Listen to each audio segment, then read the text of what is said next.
Hello everybody and welcome to today's webinar. It is the DFAT Disability Inclusion webinar for 2019. I'm Jess from ACVID and I'm joined by Mika, who I'll hand over to shortly. But first we'll just get started with a little bit of housekeeping. To begin with, I just want to check that everybody can hear me all right, that the sound is coming through. Can I ask a couple of volunteers to raise? Oh, Linda's already on it. She's raised her hand already. Thank you, Linda. Thank you, everybody. Okay. It looks like applause. It does. It's lovely. I haven't said anything. They're all applauding. What a great way to start. So now that we've checked that everybody can hear us, I'll just run through how the webinar will work. So if you want to ask a question, you can ask a question at any point. Just use the Q&A function to type in your question. We'll probably answer questions as we go, and depending on how we're going, we might get to some questions at the end of the webinar as well. We are recording this webinar and that will become available on the ACVID YouTube channel. We'll also be following up this webinar with an email that shares a link to the recording and also shares these slides. And with that, I will hand over to Mika. Thank you very much, Jess. So good afternoon, everybody. My name is Mika Kontiainen. I'm the Director for Disability Inclusion in the Australian Department of Foreign Affairs and Trade. My team is responsible for leading on Australia's international engagement on disability inclusion. So it's my pleasure to actually be here for this webinar this afternoon. Jess and I were just talking. I think this is probably about the fourth of these webinars that I've done over my time. I actually like the webinars best when I actually start seeing some feedback coming in terms of questions and comments and that. So please feel free to use the Q&A box function. Jess, can we get the slides up? Sure thing. We can just go from there. Is it? There we go. We're working. It's working. So I'll use the clicker. So I had a look at the participant list and I can see that there are a few familiar faces, many familiar organisations. For those of you who do know me, please be kind with your comments. I know some of you can get a little cheeky sometimes. All right, so let's get on with the presentation.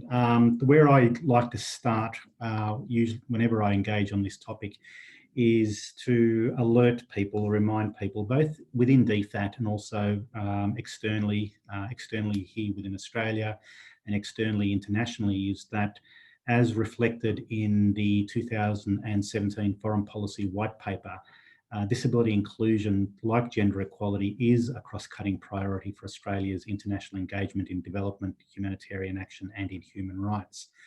Now that's something that also reflects the Sustainable Development Goals, where disability inclusion and disability is clearly articulated and reflected in the Sustainable Development Goals.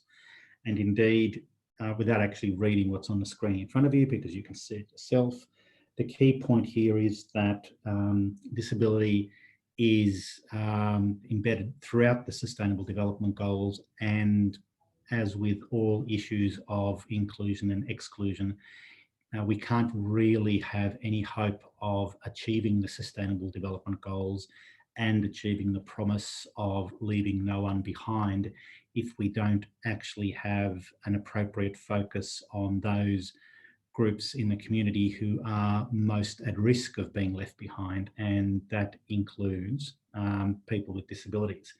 Hence Australia's focus on disability inclusion in our international engagement. Sometimes, in fact quite often, I get asked what is actual disability, and there are lots of definitions out there, but the one that we within DFAT go with is the definition that's in the UN Convention on the Rights of Persons with Disabilities, the CRPD. The definition there is in front of you. You can see it. The clear point is that disability is when impairments interact with barriers to hinder or prevent equal participation in society. So disability is not about a person's impairment. It's about how barriers before them in society prevent people with disabilities, prevent people with impairments from being able to participate in an equal basis with others. There are lots of different types of barriers, and there's lots of ways of addressing those barriers. If you're actually interested in the detail of that, I would suggest at some point you join in on one of the webinars that are conducted by CBM Australia as they delve into the technical detail of what disability inclusion and disability inclusive development looks like. My presentation today is going to be talking more about what we're actually engaging with, what Australia does on the international arena, both throughout in both development, humanitarian action and human rights on disability inclusion. The one point I would make with this slide is that of the various barriers that exist, such as physical barriers, policy barriers, communication barriers, it's often the attitudinal barriers, stigma and discrimination, which present the most difficult to address barriers that hinder that equal participation of people with disabilities in community life. So it's always useful to think a little bit about statistics and why disability inclusion is important. There's a lot of statistics there in front of you. I won't actually read them all out. You can read them at your leisure, and there are plenty of other statistical facts out there that highlight that people with disabilities are amongst the groups that are most likely to actually be left behind in any development efforts. So to address those risks, we in the development space, we take what's called a disability inclusive development approach. And once again, if you really want to delve into what disability inclusive development is about, there is webinars that are done by CBM Australia that delve into it. But the key to understanding disability inclusion in the development context is that it is where we seek to ensure that people with disabilities not only benefit from development efforts, but are also able to participate in the development efforts. That is, that they actually contribute to the solutions, not just benefit from the solutions. So it's not simply about just delivering services for people with disabilities, particularly, certainly not about delivering services following the old charity model, but rather meaningfully involving people with disabilities in the development process, in the design, the implementation, the monitoring of programs, so that not only are they benefiting from the programs, but we are benefiting from their knowledge and understanding of the lived experience of disability to improve our programs, to make them more effective, to improve their outreach so that we are not inadvertently excluding people. The other point about disability inclusion is that it is both a process and an outcome. So the process, of course, is ensuring that people with disabilities are engaged in the process, and the outcome is that we're removing barriers so that people with disabilities are able to equally benefit from those programs that we are conducting. Now, what Australia has is a strong focus on disability inclusion, and we've been focusing on disability inclusive development now for 10 years. We've had two strategies in place. There was the earlier one, which is the one on the left, Development for All, which was towards an inclusive program, and the current strategy, which covers the period 2015-2020. Now, if nobody asks me questions associated with what happens after 2020, I would be most surprised. So I'm actually going to preempt that in a few moments. But before I actually do so, I just wanted to sort of delve into some of the key factors about our Development for All strategy, which if you happen to have a copy of the strategy handy, either in hard copy or online, which it's fairly easy to find. You just need to search for Development for All on the DFAT website and it'll come up. But on page 6 of the strategy, there is this clever little diagram, which in a sense diagrammatically describes most of the strategy itself. If you read it from bottom to top, it highlights some of the key points for disability inclusion, which are relevant not just for DFAT, but they are actually relevant for all our implementing partners, including ACFID members. Firstly, disability inclusion is about taking a twin track approach, namely that it's about investing in both disability specific activities and investments, as well as trying to mainstream disability inclusion into all activities. So an example of disability specific investments might be something that supports a disabled people's organisation to have better capacity to give voice to people with disabilities, whereas a mainstream investment might be that if you have, say, an education program and you want to make it disability inclusive, well, if you're going to build schools to universal design principles so that they're accessible to kids with disabilities. You train teachers, well, while you're training teachers, train teachers to work with kids with disabilities. If you're providing educational material, provide educational materials in different formats.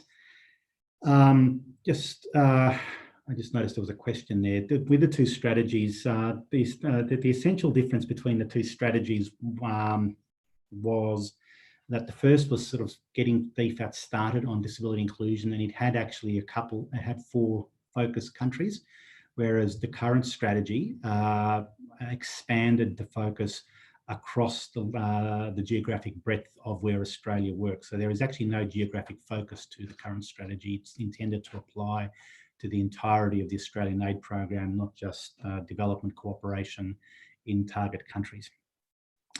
Now, going back, the other fundamental approach is around reasonable accommodation, which is making adjustments to enable people to participate.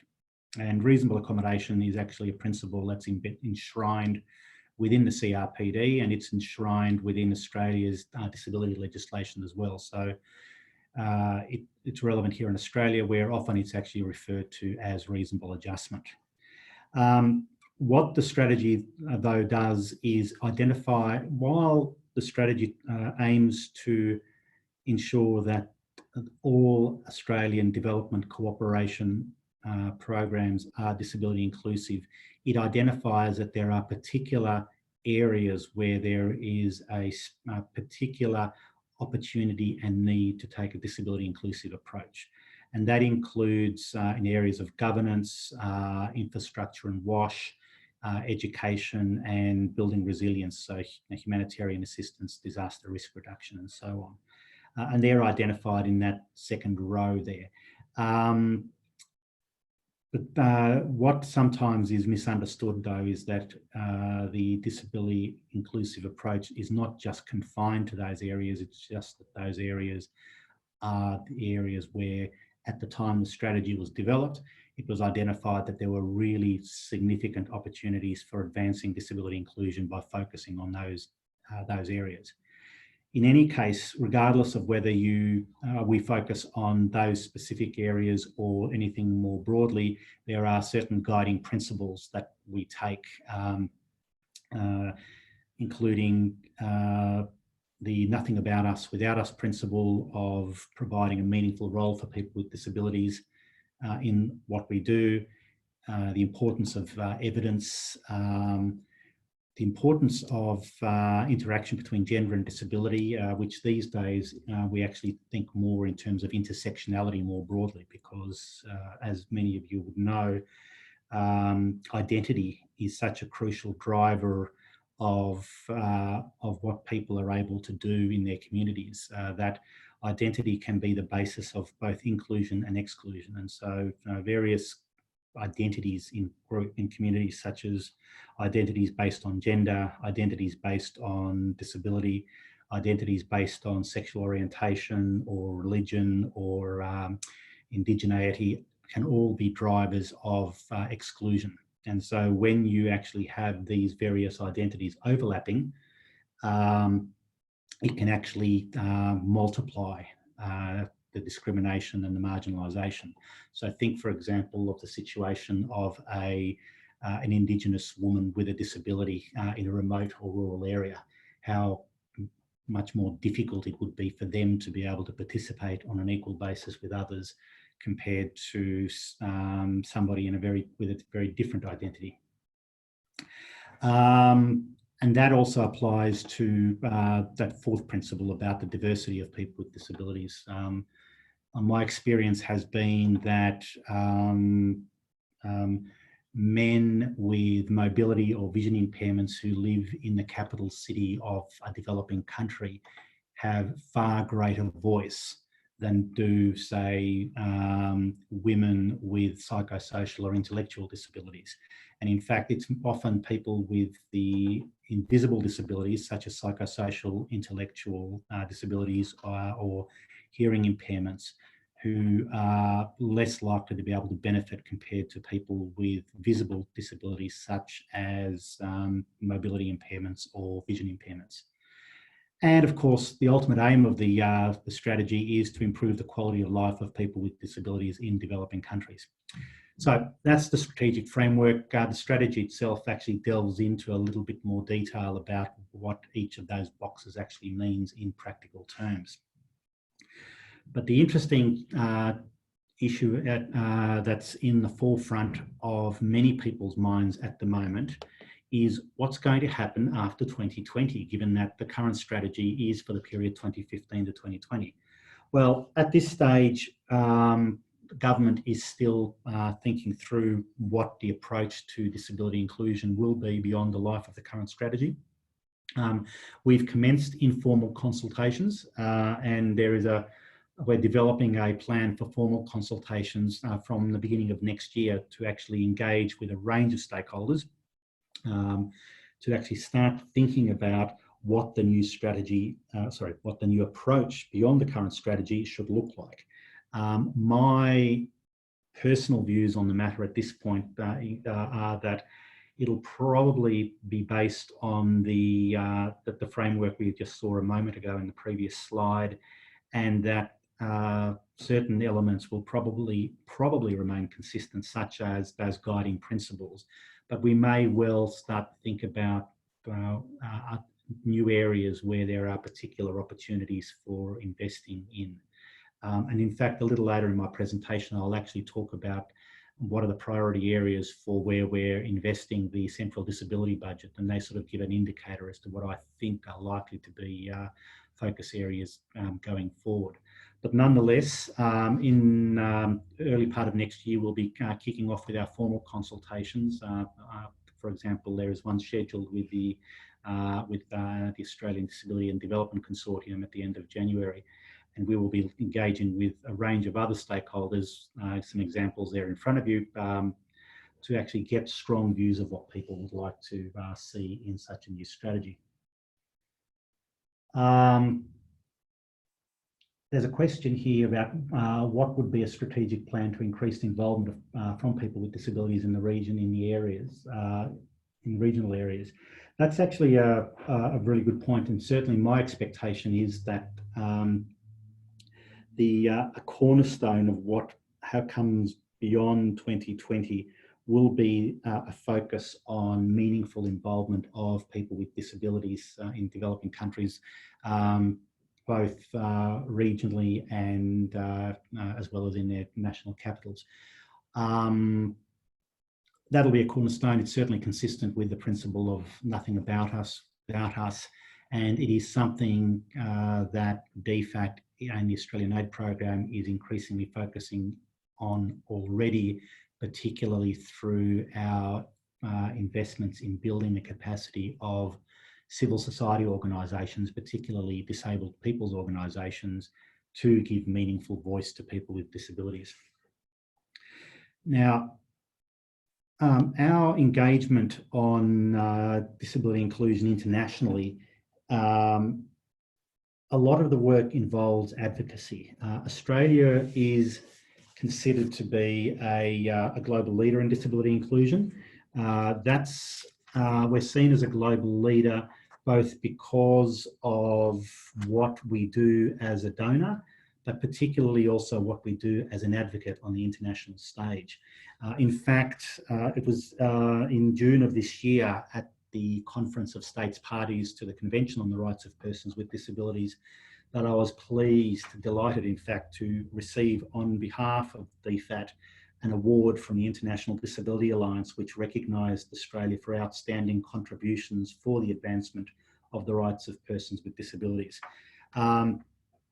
Now, a little while back, and I did mention this at the last webinar a year ago, we actually put ourselves under the microscope and we asked the independent auditing part of DFAT, the Office of Development Effectiveness, to do an evaluation of disability inclusion and the efficacy of our advocacy. And there's a report that's available online. That's the cover of it. You're welcome to go in and have a look for it. But the reassuring part of that evaluation was that it reaffirmed that Australia's international advocacy is credible, it's effective, and importantly, it is helping shape the policies and programs of our partners.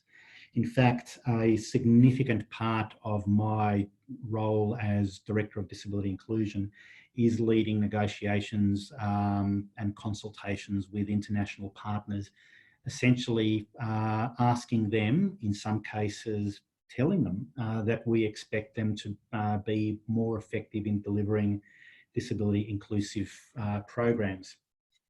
And there's some examples of that which I'll come to in just a moment.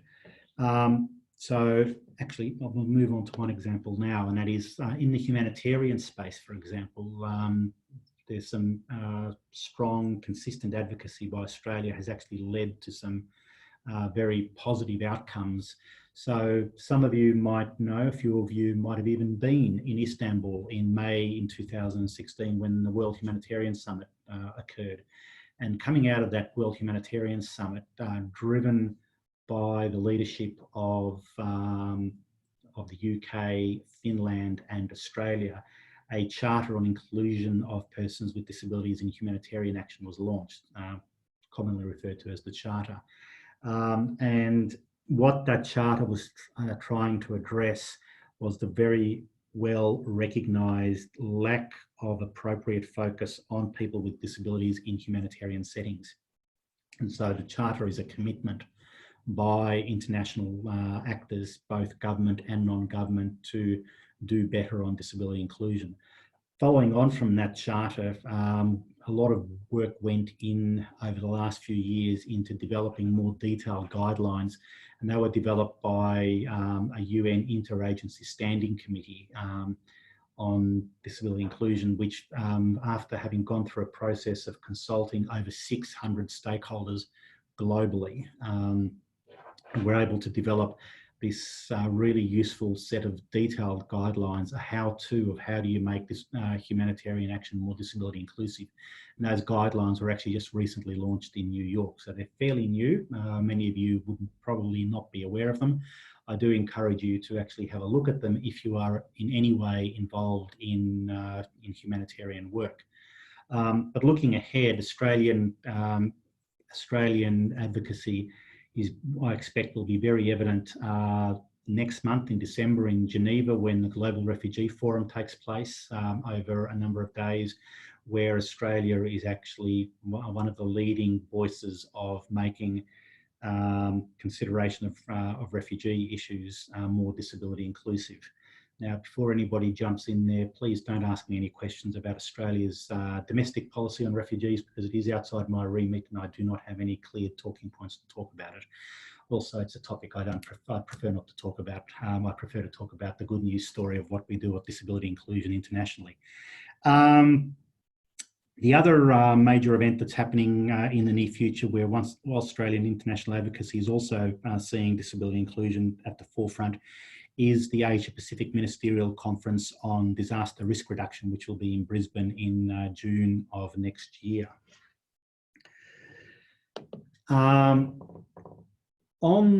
Beyond disability in the humanitarian context, in the disability rights space, Australia is also a very strong and active voice. The most significant regular consistent gathering of disability experts globally is the Conference of States Parties to the Convention, which is held in New York every year in the second week of June.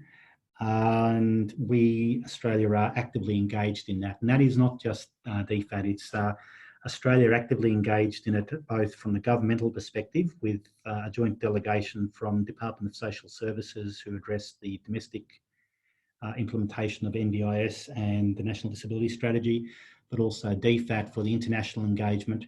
But we also work very closely in partnership with a very strong, active and very impressive civil society delegation which travels to New York, many of whom travel there actually at their own expense to be part of the conversation.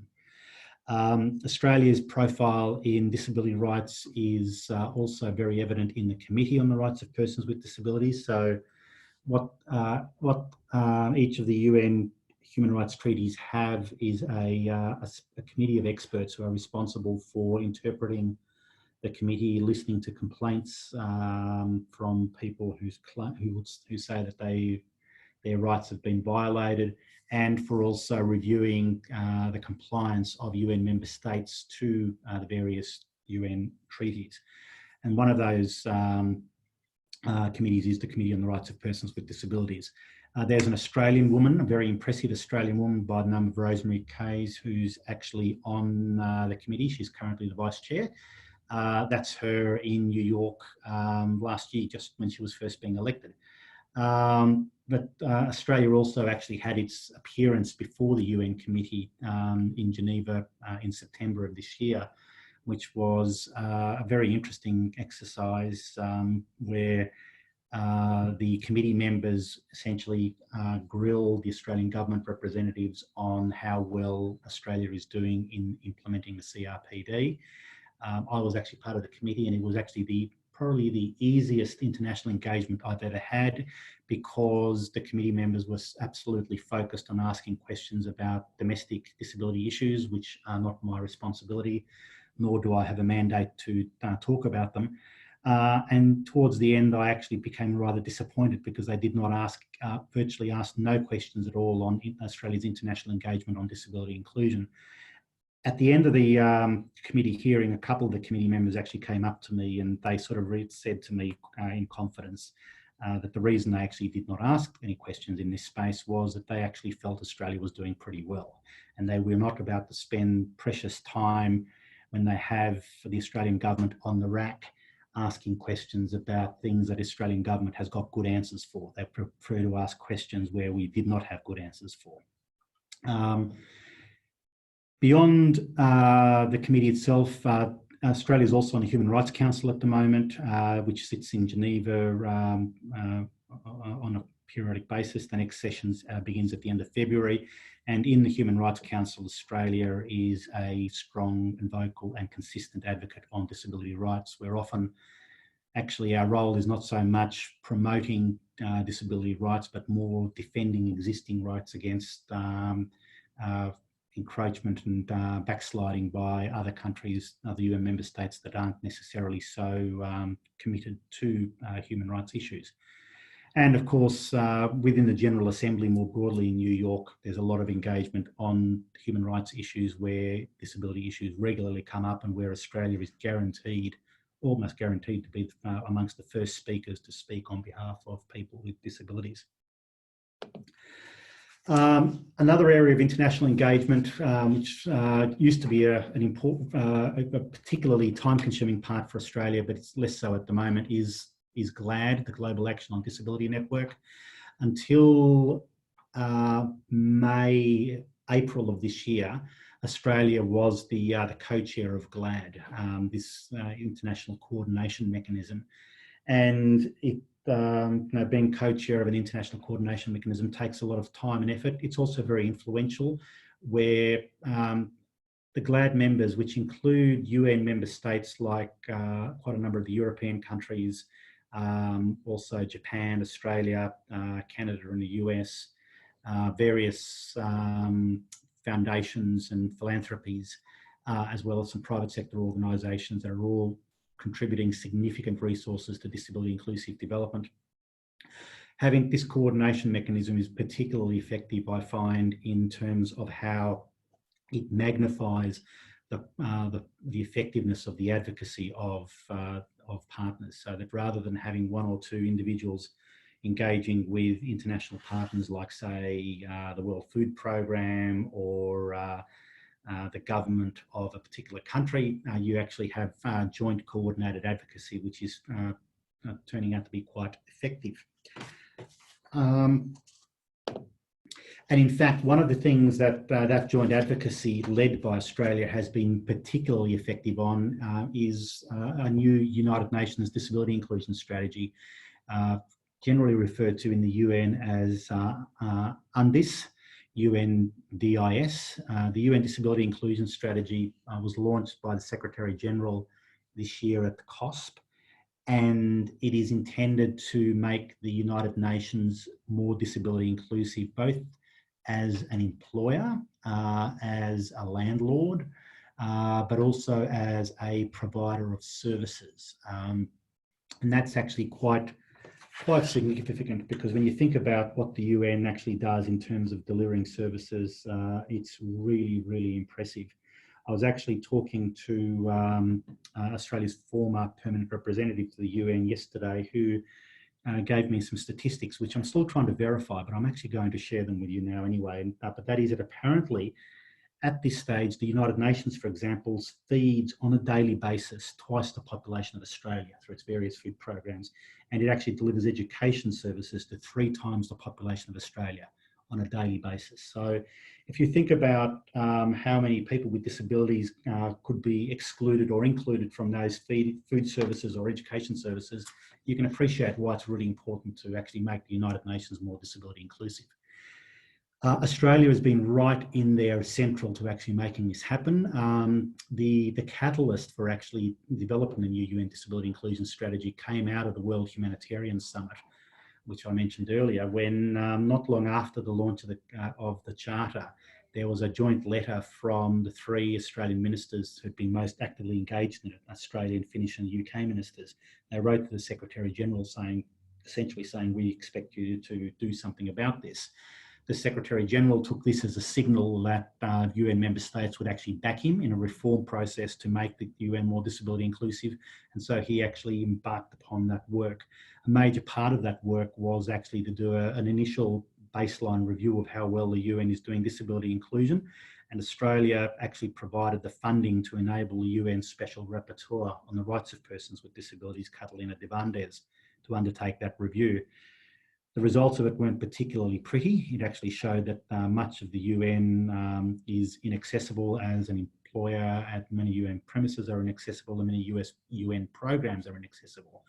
But it also provided some very good recommendations on a way forward. The Secretary-General accepted those, and in June of this year launched the strategy. And Australia is now actively supporting the initial implementation of that strategy, including driving the coordination mechanism in the Secretary-General's office. So hopefully over the next year or two, as this is bedded down, we will actually see the UN really improving its performance on disability inclusion. Oh, sorry, how do I go back a slide? My finger is way too fast for me. So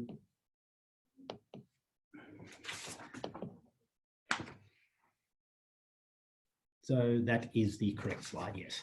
So moving on from advocacy to the actual aid program itself, more recently there was an Office of Development Effectiveness evaluation that looked at how effective the Australian aid program is in terms of implementing the Development for All strategy. And essentially it found we were doing okay. Now, it depends a little on whether you're a glass half full or a glass half empty type of person. Because about half of our investments are disability inclusive.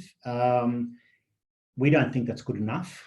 We would like to see far more of our investments being considered disability inclusive, but when we compare ourselves to our international partners, and when I speak with my colleagues and counterparts overseas, they're all very impressed that we could actually claim as much as half being disability inclusive, because most other countries haven't don't dare claim that. Now, by half, it depends on what you're actually looking at. So by number of investments that we have, it's probably about 40%, but by value of investments, it's probably about 60%. So what it shows is that our bigger investments tend to be more disability inclusive than our smaller ones. Also, disability inclusion is one of those things that has to be built into the very DNA of an investment. And so if you don't incorporate an idea about inclusion, disability inclusion in particular, at the very design phase of a program, you are unlikely to be able to effectively address it later on. And so there are still many programs that the Australian aid program supports that were designed a number of years ago and were designed with an insufficient consideration of disability inclusion. So we are finding that our older programs tend to be less disability inclusive than our newer programs. We also know that some of our some thematic areas tend to do better on disability inclusion than others. So education tends to be at the forefront of being disability inclusive. However, programs such as agriculture or fisheries or programs that are associated with the aid for trade side of development tend to perform less well. And we clearly know that there's room for improvement there, and we are working on addressing those. Unfortunately, most of that work of addressing it is really about waiting for new investments to come online or existing investments to go through the redesign if there's a new phase to be implemented, because retrofitting just generally does not work. Now, question is, how do we know how our investments are disability inclusive? Well, within the monitoring and evaluation system that DFAT has, and this is relevant to anybody who is actually engaged in delivering programs that are funded by DFAT, we have a number of processes, and the most significant common process is the aid quality check, the AQC. And within the AQCs, there is a requirement for disability inclusion to be assessed against the two questions that you can see before you. The significance of those questions is that if you think back to the earlier slide about the focus of what disability inclusion is and what disability inclusive development is, both a process and an outcome, those two questions are in fact proxy measures for a process and an outcome. The first question is essentially asking, is your process behind that underpins the investment, is it disability inclusive? And the second question is essentially assessing, is the outcome of what you're doing disability inclusive? Are you actually removing the barriers? So if you are ever involved in a DFAT funded program, somewhere along the line, that program, unless it's a very small one, that program will be assessed against those sorts of questions. So it is worthwhile right from the very outset to actually ensure that the investment at the very beginning is actually involving people with disabilities and their representative organisations in the planning, the implementation and the M&E.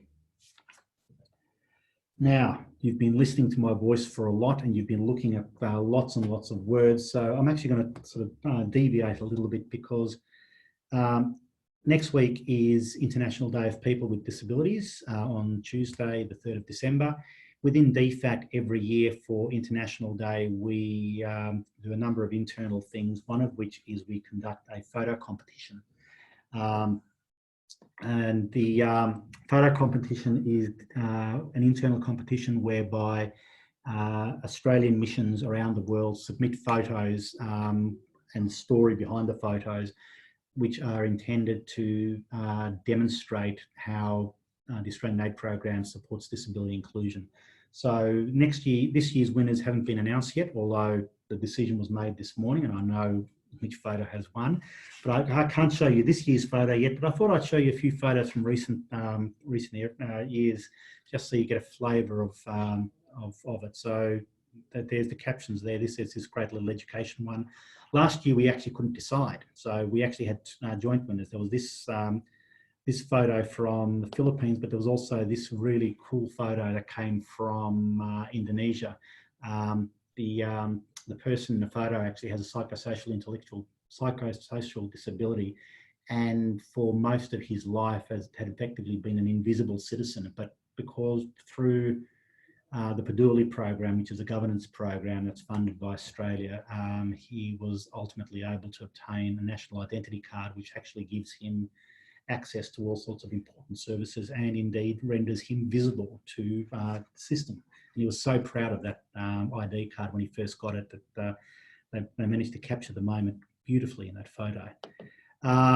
There was in previous years, we've had work-related photos. So this shows a couple of gentlemen with disabilities. If you look closely, both of them actually have prosthetics, working on a motorcycle repair shop in Cambodia. And then one of my favourites from the year before, I refer to this as the Rastaman, because if you look very closely at the man on the right, his beanie has got a certain green leaf on it. But it's the man himself, whose name escapes me for the moment. He actually, as a man with a disability himself, he actually has a prosthetic limb, but he also actually operates a prosthetic repair shop in the Dominican Republic, and that entire repair shop and the whole and everything behind it is actually supported through the Australian Aid program. And in this particular case, now this is a cool photo of him working on the prosthetic leg of this 17-year-old girl who's actually sitting next to him. Anyway, enough of the photos, something to more not so beautiful, but nonetheless maybe of useful to people, is that this week also DFAT actually went through a bit of a restructure. And so those of you who know me will know that my signature block used to say that I was part of Development Policy Division. Development Policy Division doesn't exist anymore. It's been sort of, there's been a restructure, functions have been moved around. All the work is still going ahead. It's just names have changed and people have been moved around a little bit. Disability inclusion in my team which is actually appears at the very bottom of that snapshot of an org chart, has now been placed within the Multilateral Policy Division as part of a new human rights policy and social inclusion branch. Now, I think this is a great outcome because what it means is that disability inclusion, which is fundamentally a human rights issue, is now part of the mainstream human rights work of DFAT. It's actually co-located with all the other inclusion issues within Australia's international engagement, so Indigenous issues, sexual orientation, and it's right next to a gender branch as well. Also, as you would have gathered from my earlier slides, a lot of our engagement is about influencing our international partners, and so being closer to the new multilateral order branch, which influences the UN, is really helpful. None of this diminishes the focus that we have on development and humanitarian action. In fact, that work is actually continuing, but we have to sit somewhere within the structure, and that's where we now sit. For those of you who ever want to come to Canberra and knocking on DFAT doors, you'll know where to find me. Also, just as a bit of an aside, there is actually a separate disability action strategy that you might come across. That's this one here. This is actually our internal strategy, which focuses on how disability inclusion is integrated within DFAT in terms of how DFAT actually delivers its services and how it actually employs people. Some important elements in there are commitment to actually having disability inclusion clauses in our aid contracts and also improving our procurement processes to be more disability inclusive. Now, I promised I was going to talk a little bit about what we do with our money. So this is a question that comes up at Senate estimates all the time. Well, potentially comes up at Senate estimates, and it's come up in the last round.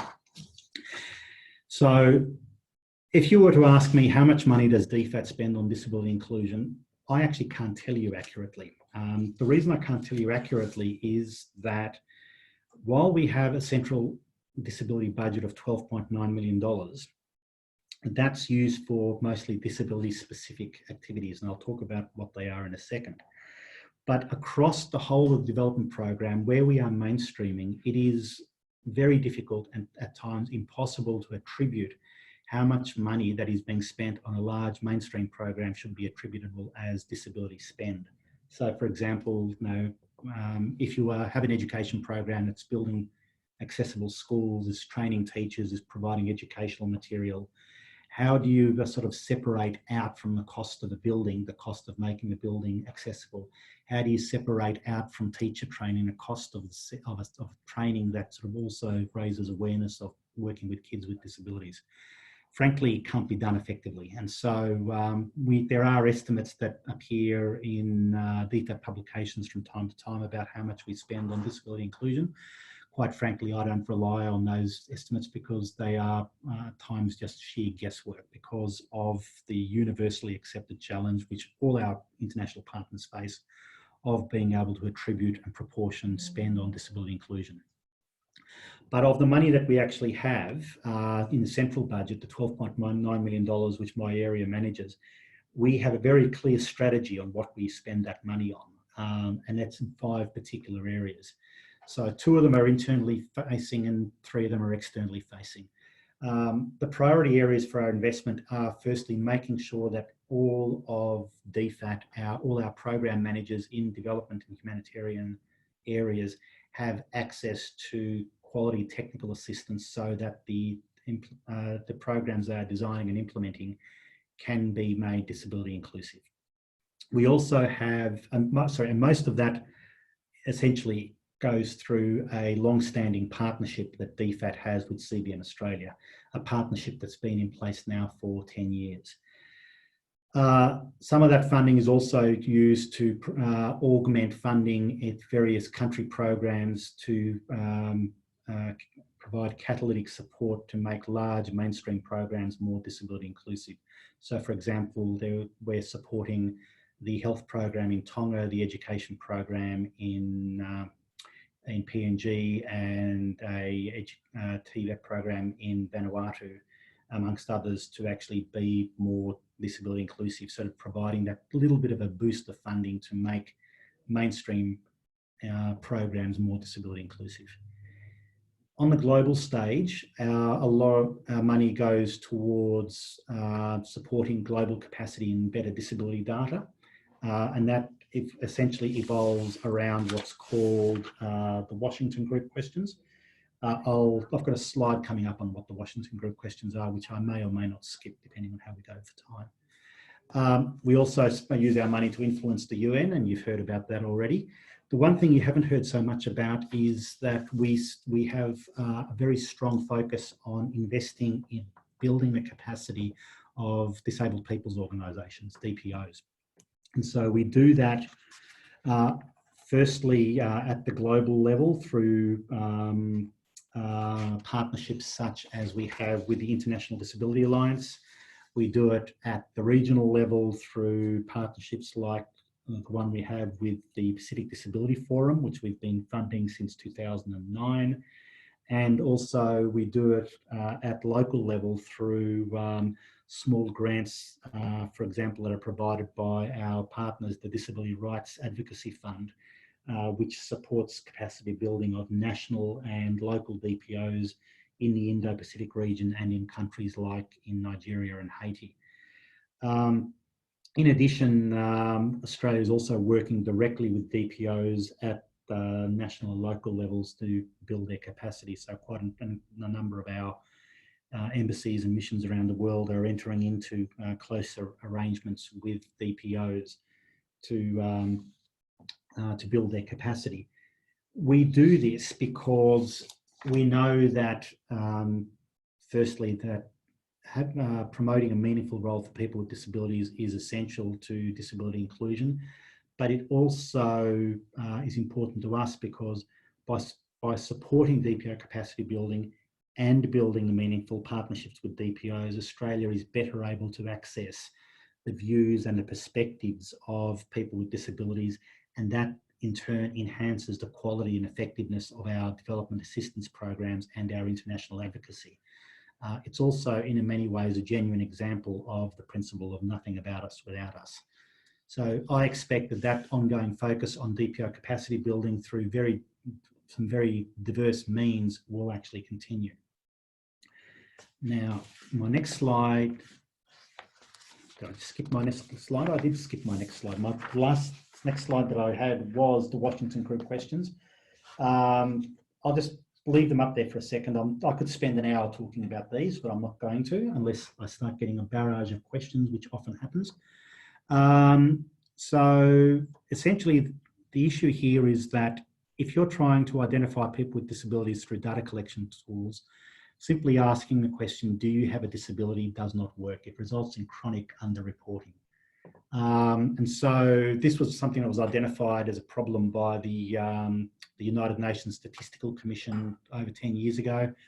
They brought together a working group which first met in Washington, DC, hence the name Washington Group. And this working group, which is made up of some of the best statisticians around the world, drawn from national statistics offices, spent many, many years working through the problem and eventually came up with this particular data tool, which you actually, you insert these questions into any data collection tool you've got, and it gives you some reasonably fairly reliable and importantly internationally comparable data on disability inclusion. So we encourage all our partners, if you are collecting data, to collect data that you can disaggregate by disability, and we recommend that the most cost-effective tool for doing so is the Washington Group questions. If you need to collect more granular data because you've got specific requirements, then you should be using other tools, but as a minimum, we would suggest that you use the Washington Group questions.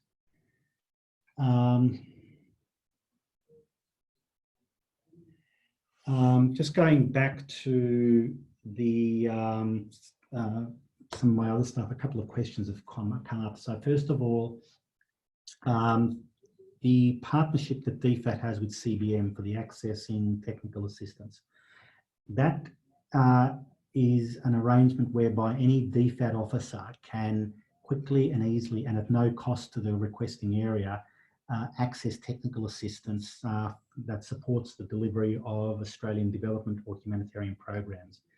That facility is only open to DFAT officers. However, there are regular occurrences where we have implementing partners who are using DFAT funding who need some technical assistance. And so with the support of their DFAT investment manager, they're able to actually seek this input. That is, the DFAT investment manager, in effect, is asking the question on behalf of the implementing partner through the help desk.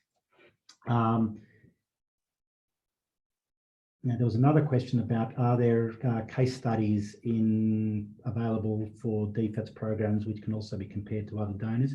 And yes, there are some case studies, and some of those case studies you will actually find and increasingly find on this really important resource called Development for All. So this is actually the portal by which DFAT officers use to access technical assistance. So it's a public website. It's actually a public good that DFAT funds. So anybody can actually go into the website at www.didforall.com.au.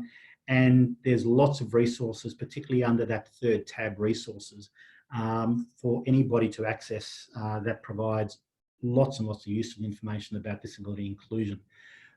There is a non-public side which requires the login, which is in the top right-hand corner. If you have a DFAT email address, you're able to actually create a login, and through that mechanism, you're then able to go and seek technical assistance. But for all of you on the webinar, if you are looking for resources on disability inclusion, I can recommend this as a very good starting point, particularly the resources that are listed under that resources tab. And if you are actually implementing programs that are on behalf of DFAT and you need technical assistance on something, talk to your DFAT contact about, and they might be in a position to actually seek that technical assistance. If you are looking for technical assistance and you don't have the benefit of going through a DFAT partner because you're using DFAT funding, you can still contact CBM directly and on a cost recovery basis. I'm sure they would be willing to consider providing you with that technical assistance. And just to sort of wrap up, some of these are sort of take-home messages are important. One is to emphasise that disability inclusive development, and indeed disability inclusion more broadly, remains a priority for the Australian government. I can't see that changing at all in the near future. Disability inclusion, if you are working on it, it's both a process and an outcome, and it is relevant to pretty much everything that you do. Any activity that impacts on individuals, any activity that has a gender dimension to it, is likely to have a disability inclusion dimension to it as well. And if you are actually working on something and you are trying to make it disability inclusive, the starting point generally is firstly, engage with people with disabilities, and secondly, make use of what technical resources there are.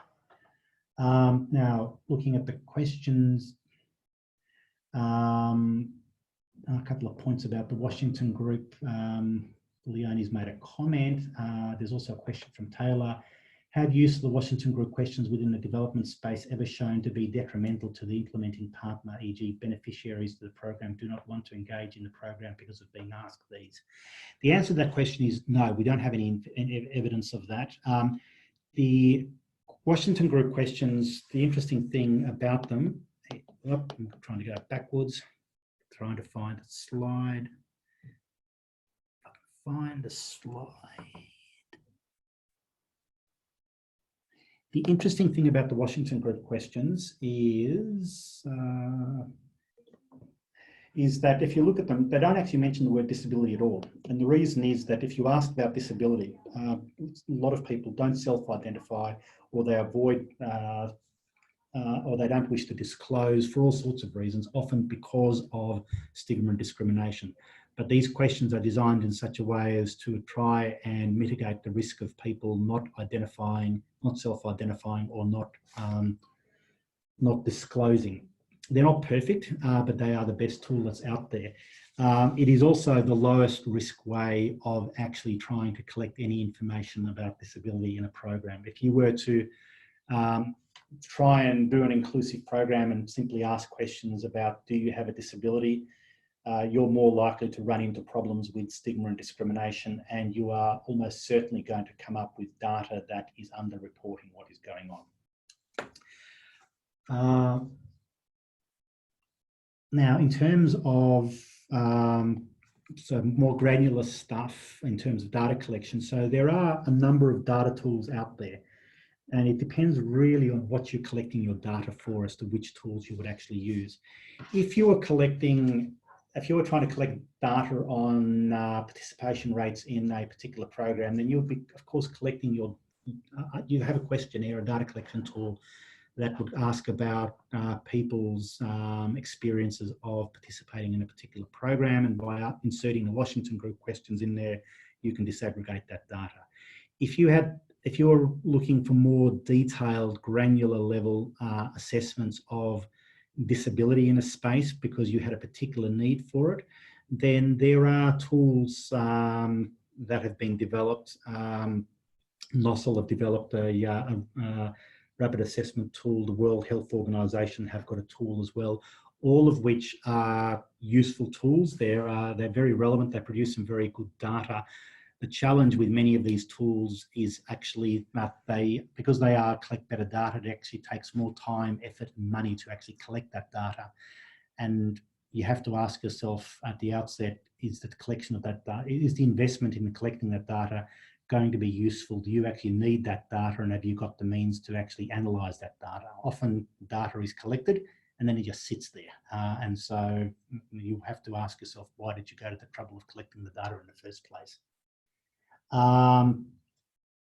And also the 6 questions that are on the screen there are the core Washington group questions. There are a number of other modules that have been developed by the Washington group, which including an extended set that ask more detailed questions. And there are particular modules for particular groups. The most commonly used one is a child module that's designed for collecting data on children with disabilities. And also the thing to bear in mind is that the questions themselves, they are limited. They don't cover everything. And the biggest weakness in the questions is that they do not fully collect data on people with psychosocial and intellectual disabilities, although the fifth and sixth questions about self-care and communication can help identify those people. There is no data module as of yet on psychosocial disabilities, mostly because it is such a complex topic to be able to actually come up with a useful, simple tool to collect that data. It's not something that the statisticians have been able to address at this stage. All right, and I think we are just about over time. In fact, we're 1 minute over time, so I apologise for taking up more time than I should have, but I hope you have all found something useful and interesting, perhaps even enjoyed listening to my monologue on what DFAT is doing on disability inclusion. By all means, I can recommend that you look at those resources that I've mentioned, particularly the DID4All website, as well as having a look at the Development for All strategy. And if you have any views on what Australia's approach to disability inclusion should be beyond 2020, drop me a line. Thank you very much. Brilliant. Thank you for an excellent webinar. I will just quickly give a plug for another webinar that we have coming up. We will be working with ADDC and CBM to bring you a webinar on disability inclusion and monitoring and evaluation. Registrations are still open for that webinar, so if you are interested in this topic, do jump onto the ACFID website and register for that webinar that will be coming up in December. We will also be having a final DFAT webinar for 2019. It will be from the Child Protection and PSEAH teams, multiple from DFAT. That's next week, and it's also still open for registration. So anyone interested, do go to the ACFID website, to our events page, and sign up for those webinars. And that's it for today. I'll let everyone get back to their day. Apologies for going a little bit over time, but it was fantastic to get so much wonderful detailed information. We will be sending around the slides and a link to this webinar recording in the coming days. We do ask that you stay on after the webinar and ask our little, answer our little post-webinar survey. That would be fantastic. But in the meantime, thank you everyone for attending, and enjoy the rest of your day.